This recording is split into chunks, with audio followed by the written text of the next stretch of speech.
Hello, amazing people. Welcome to this week's episode of Walking in the Newness of Life.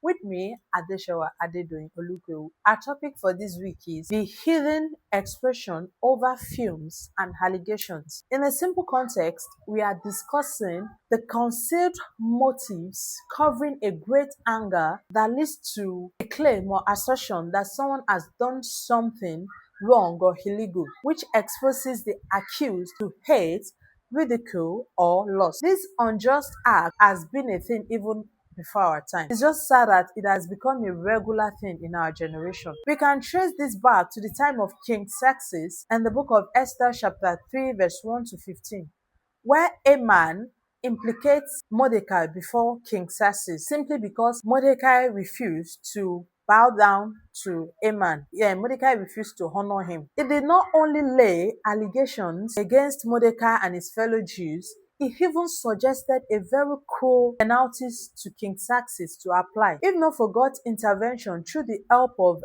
Queen Esther, that was how a great tribe would have been wiped out of the face of the earth just because of someone's anger and dissatisfaction that brings about false allegations. There is a reason why the scripture tells us to test all things and hold firmly onto that which is truth and good. Unfortunately, some of us fail to realize that most people express their anger and dissatisfaction by implicating others through allegations. Most enmity that happens between people these days stems out of false allegation from a third party that was not thoroughly investigated before reactions. Before we proceed, it's important for us to take note of subtle difference between allegations and accusation. Allegation is merely a claim that someone has done something wrong or illegal, typically without proof, which can expose them to ill treatment from others or even worse. While accusation is a charge that someone has done something wrong or illegal. Emphasis on charge. It is always a formal claim, often an offense under the law. So back to our main discussion.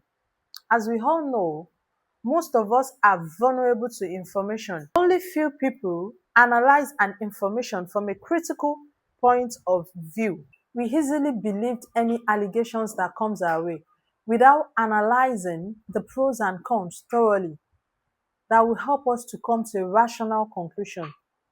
This topic reminded me of an allegation a family friend of ours faced few years ago by one of our clients. So this family friend of hers is into events and decoration. She got this contract to decorate a wedding hall. Apparently, there was so much contradicting choices and instruction from the bride and her people. I wouldn't want to go into so much details about the whole issue. I'll be brief. So eventually, the job was executed.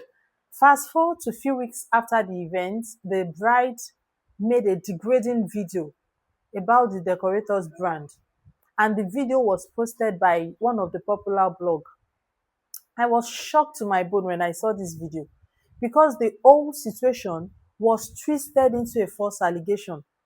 And to make the matters worse, the comment section wasn't smiling.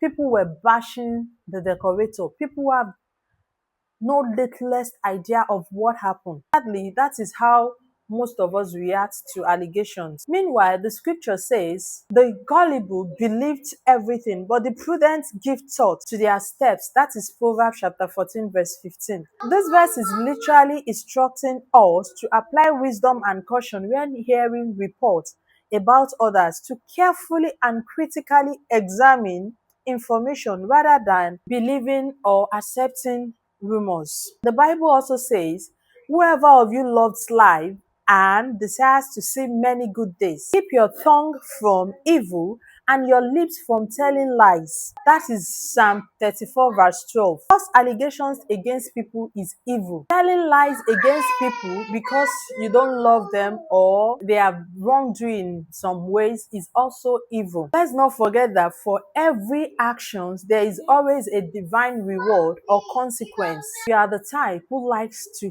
push false narrative about people I would advise you desist from such behavior because God strongly condemns such acts and says in the book